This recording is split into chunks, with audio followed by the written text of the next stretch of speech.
Good evening again. So anyway, like I was saying before about the junior organization controversy, I wouldn't have joined the Marine Cadets. I would hope that they're being good, etc. But I'm just saying that the history of the matter pertains to what I've experienced that I wouldn't have joined them. So anyway, that was back when I was 11.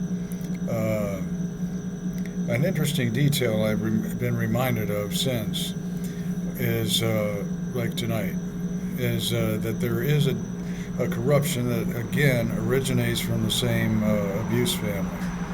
That they can intrude because of an operation that they can, whether you don't want them around or whatever, but they can, interfere, even talking in at getting at your voice, even from mufflers.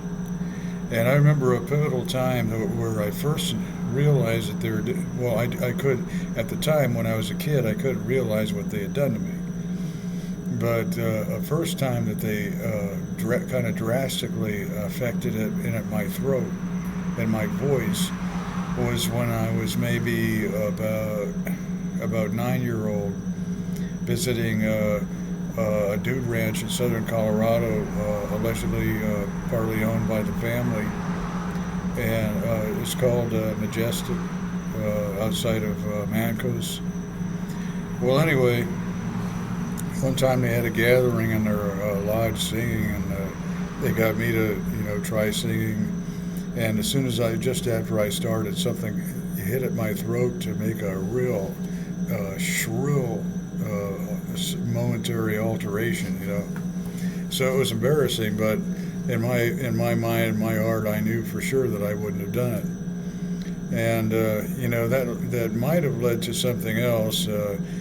Before it was a couple of years before Albert Hartman staged his death, that there was a trail ride up into the mountains, and I like horseback riding, but somebody apparently deliberately put me on a horse that was planned to kind of suddenly spook about somebody else spreading a lot of clear plastic saran wrap or something over a bush on the edge of a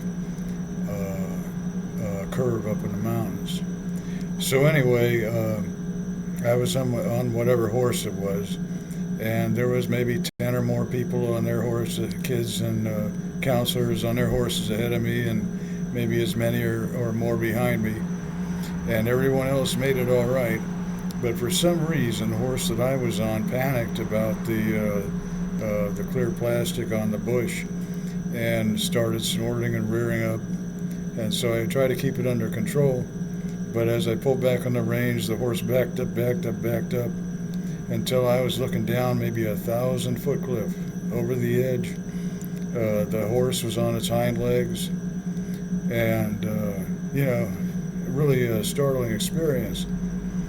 And that was for maybe as much as a couple of seconds over the edge, and then suddenly though. One of the rancher guys on his horse got through the space in the up the trail and looked me in the eyes briefly, and after a very brief hesitation decided to go ahead and grab the reins of the horse underneath its chin, pull the horse back onto the trail. But anyway, and then I rode on with the others all right also, except soon after, for some reason, there was some kind of a echoing swarm of bees in the woods that the persons in charge of the trail ride decided to hurry the horses about. But anyway, that's kind of storytelling. But what happened after that I think was kind of interesting is that was from when I was about a 9-year-old, and a little while later in life,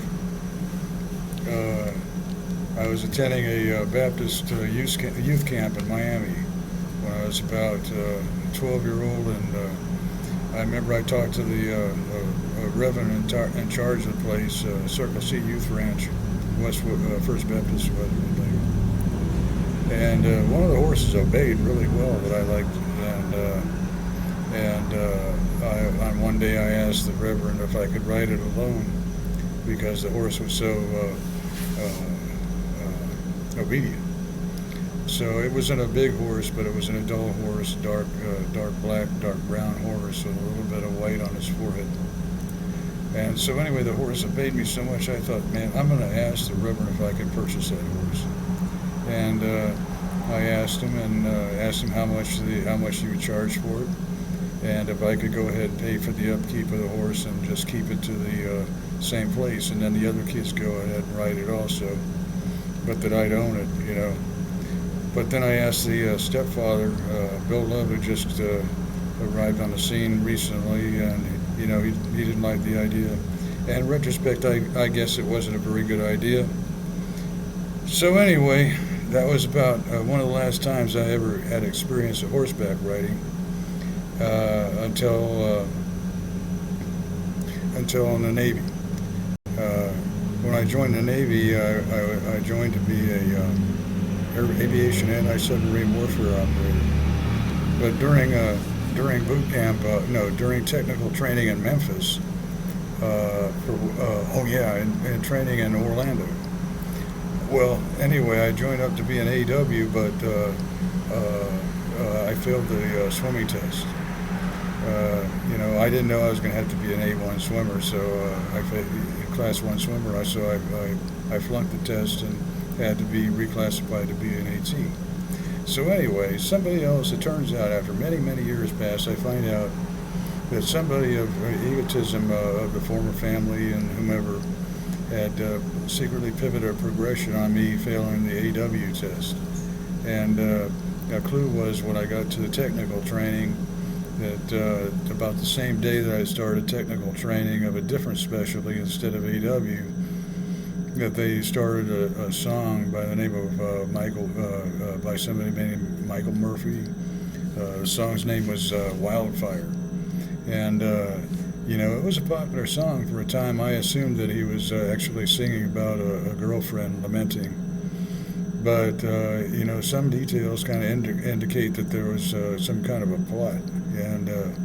And the Wildfire, for me, I don't know. But the details are that, I don't think it's very likely that a girl would name a horse after a fire, And I was remembering some studies that ended up occurring sometime after that about the, like I mentioned in another report, concerns pertaining to the U.S. Nebraska orientation that